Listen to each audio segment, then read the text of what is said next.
Revenue information ബ്യൂറോയിലേക്ക് സ്വാഗതം. Revenue വാർത്തകൾ.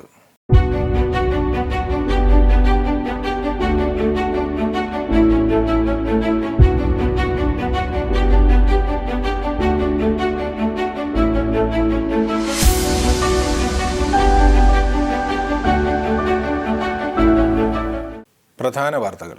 പ്രകൃതി സൗഹൃദ തെരഞ്ഞെടുപ്പ് സന്ദേശവുമായി വയനാട് സിവിൽ സ്റ്റേഷനിൽ ഹരിത മാതൃകാ ബൂത്ത്. എറണാകുളം ജില്ലയിൽ തെരഞ്ഞെടുക്കപ്പെട്ട സ്വീപ്പ് ഐക്കണുകളെ ആദരിച്ചു. ഇടുക്കിയിൽ ഹരിത പെരുമാറ്റച്ചട്ടത്തിൻ്റെ ലോഗോ മേരു ഗില്ലു പ്രകാശനം ചെയ്തു. വേറിട്ട മാതൃകയായി കൊല്ലത്ത് വോട്ട് വള്ളം. തെരഞ്ഞെടുപ്പിൽ വനിതാ പ്രാതിനിധ്യം ഉറപ്പാക്കുന്നതിനായി പിങ്ക് പോളിംഗ് സ്റ്റേഷനുകൾ. പ്രകൃതി സൗഹൃദ തെരഞ്ഞെടുപ്പിൻ്റെ സന്ദേശവുമായി വയനാട് സിവിൽ സ്റ്റേഷൻ പരിസരത്തൊരുക്കിയ ഹരിത മാതൃകാ ബൂത്ത് ശ്രദ്ധേയമാകുന്നു. പ്രകൃതി സൗഹൃദ തെരഞ്ഞെടുപ്പ് നടത്തുന്നതിൻ്റെ ആവശ്യകതയും മാർഗനിർദ്ദേശങ്ങളും പൊതുജനങ്ങളിൽ എത്തിക്കുന്നതിന് ജില്ലാ ശുചിത്വ മിഷന്റെ നേതൃത്വത്തിൽ സ്വീപ്പുമായി സഹകരിച്ചാണ് ഹരിത മാതൃകാ ബൂത്ത് ഒരുക്കിയത്. തടി, ഓല, കയർ, വൈക്കോൽ തുടങ്ങി പൂർണ്ണമായും പ്രകൃതി സൗഹൃദ ഉൽപ്പന്നങ്ങൾ ഉപയോഗിച്ചാണ് മാതൃകാ പോളിംഗ് ബൂത്ത് നിർമ്മിച്ചിരിക്കുന്നത്. വോട്ടിംഗ് യന്ത്രം പരിചയപ്പെടുന്നതിനും ബൂത്തിൽ സൗകര്യമൊരുക്കിയിട്ടുണ്ട്.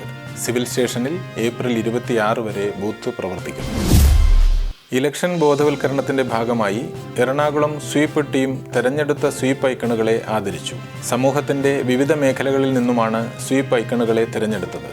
ചലച്ചിത്ര താരം വിനയ് ഫോർട്ട്, കായിക താരം പി സുകുമാരൻ, കേരളത്തിലെ ആദ്യ ട്രാൻസ്ജെൻഡർ വാർത്താ അവതാരികയായ Sweety Bernard, Ernakulam saint Teresa's college വിദ്യാർത്ഥി നവീന ഷൈൻ, മത്സ്യമേഖലയിൽ നിന്നും ജാക്സൺ പൊളായിൽ, ഭിന്നശേഷി വിഭാഗത്തിൽ നിന്നും ബെന്നി ബെർണാഡ്, ആദിവാസി വിഭാഗത്തിൽ നിന്നും T Sugu, science and technology മേഖലയിൽ നിന്നും Calpain group CEO Jijo G John, ഹരിത കർമ്മസേന മേഖലയിൽ നിന്നും എസ് മുത്തുമാരി, റെസിഡൻസ് അസോസിയേഷൻ പ്രതിനിധിയായി എഡ്രാക് പ്രസിഡന്റ് പി രംഗദാസ പ്രഭു, ജനസേവന മേഖലയിൽ നിന്നും വിൽഫ്രഡ് മാനുവൽ എന്നിവരാണ് ജില്ലയിലെ സ്വീപ്പ് ഐക്കണുകൾ.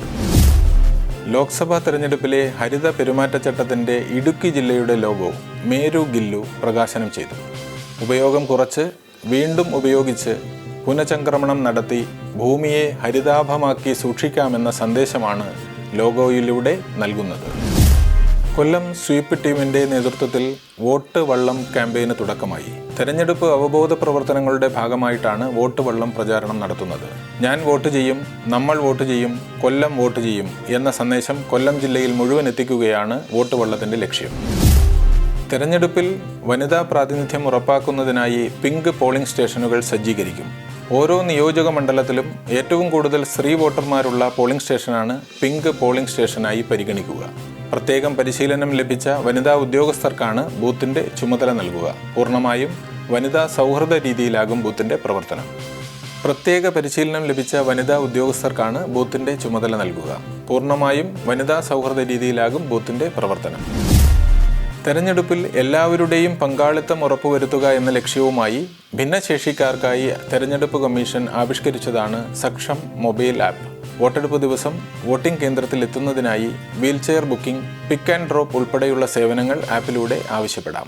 ഭിന്നശേഷിക്കാർക്കായി തെരഞ്ഞെടുപ്പ് പ്രക്രിയകൾ കൂടുതൽ ലഘൂകരിക്കുന്നതിന് സഹായകമാണ് സക്ഷം ആപ്പ്. അംഗപരിമിതർക്ക് വോട്ടേഴ്സ് ലിസ്റ്റിൽ പേര് ചേർക്കൽ, തിരുത്തൽ, മണ്ഡലം മാറ്റം തുടങ്ങി പോളിംഗ് സ്റ്റേഷൻ കണ്ടെത്തുന്നതിനും വോട്ട് രേഖപ്പെടുത്താനും സഹായിക്കുന്ന നിരവധി ഫീച്ചറുകൾ സക്ഷം ആപ്പിൽ ഉൾപ്പെടുന്നു. ബൂത്ത് ലെവൽ ഓഫീസർ വീട്ടിലെത്തി അംഗപരിമിതർക്ക് സഹായം നൽകുന്നു. Voice assistance, text to speech തുടങ്ങി ഭിന്നശേഷിക്കാർക്ക് സൗകര്യപ്രദമായ രീതിയിലാണ് ആപ്പ് രൂപകൽപ്പന ചെയ്തിട്ടുള്ളത്. ജനാധിപത്യ വ്യവസ്ഥിതിയിൽ തെരഞ്ഞെടുപ്പ് എന്നത് അതിവിപുലവും ബൃഹത്തുമായ പ്രക്രിയയാണ്. തെരഞ്ഞെടുപ്പ് പ്രവർത്തനങ്ങളുടെ നടത്തിപ്പ് ഏറെ ക്ലേശകരവും എന്നാൽ അത്ഭുതകരവുമായ വിധത്തിലാണ് നാടാകെ നടത്തിവരുന്നത്. തെരഞ്ഞെടുപ്പ് പ്രക്രിയയിൽ റവന്യൂ ജീവനക്കാർ വഹിക്കുന്ന പങ്ക് ഏറെ വലുതാണ്. അതീവ സൂക്ഷ്മതയും ജാഗ്രതയും പുലർത്തേണ്ട വിവിധ ഘട്ടങ്ങളാണ് തെരഞ്ഞെടുപ്പ് നടത്തിപ്പിലുള്ളത്. കാലാനുസൃതമായ മാറ്റം, വിവരസാങ്കേതിക മേഖലയിലെ നവീന സാധ്യതകളുടെ പ്രയോഗം എന്നിവയൊക്കെ തെരഞ്ഞെടുപ്പ് നടത്തിപ്പ് പ്രക്രിയയ്ക്ക് വേഗവും കണിശതയും വർദ്ധിപ്പിക്കുന്നതിന് സഹായകമായി. എങ്കിലും റവന്യൂ ജീവനക്കാരുടെ മാസങ്ങളോളമുള്ള അധ്വാനത്തിന് യാതൊരു കുറവും സംഭവിച്ചിട്ടില്ല. വിജ്ഞാപനം പുറത്തിറങ്ങുന്നത് മുതൽ തെരഞ്ഞെടുപ്പ് നടന്ന് വോട്ടുകൾ എണ്ണി തെരഞ്ഞെടുപ്പ് പ്രക്രിയയുടെ സമാപനം നിയമപരമായ നിർദ്ദേശങ്ങളുടെയും മാനദണ്ഡങ്ങളുടെയും അടിസ്ഥാനത്തിൽ ഉറപ്പുവരുത്തി കഴിയുമ്പോൾ മാത്രമാണ് ഒരു റവന്യൂ ഉദ്യോഗസ്ഥനെ സംബന്ധിച്ച് വിശ്രമം എന്താണെന്ന് അറിയുക. വിവിധ തെരഞ്ഞെടുപ്പുകൾക്ക് വ്യത്യസ്തമായ മാനദണ്ഡങ്ങൾ ഉണ്ടെങ്കിലും തെരഞ്ഞെടുപ്പ് ഉദ്യോഗസ്ഥരായ ജീവനക്കാർക്ക് അധ്വാനം ഒരുപോലെയാണ്. എന്നാൽ ഉദ്യോഗസ്ഥരിൽ ചെറിയൊരു വിഭാഗം വിവിധ കാരണങ്ങൾ ചൂണ്ടിക്കാട്ടി ചുമതലകളിൽ നിന്ന് ഒഴിവാകാൻ ശ്രമിക്കുന്നുണ്ട് എന്ന വസ്തുതയും കാണാതിരുന്നുകൂടാ. തെരഞ്ഞെടുപ്പ് പ്രക്രിയകളിൽ തികച്ചും ആത്മാർത്ഥതയോടും ചിട്ടയോടും പ്രവർത്തിക്കേണ്ടത് ആവശ്യമായതിനാൽ ഉത്തരവാദിത്വ ബോധമുള്ള ഉദ്യോഗസ്ഥർക്ക് ഏറ്റെടുത്ത ചുമതലകളിൽ നിന്ന് ഒഴിവാകുക സാധ്യമല്ല. തെരഞ്ഞെടുപ്പ് കാലത്തെ റവന്യൂ ഉദ്യോഗസ്ഥരുടെ അക്ഷീണ പ്രവർത്തനങ്ങൾ മാതൃകാപരവും പ്രശംസനീയവുമാണെന്നുള്ളതിൽ യാതൊരു സംശയവും വേണ്ട. ഇതോടെ ഈ ബുള്ളറ്റിൻ പൂർണ്ണമാകുന്നു.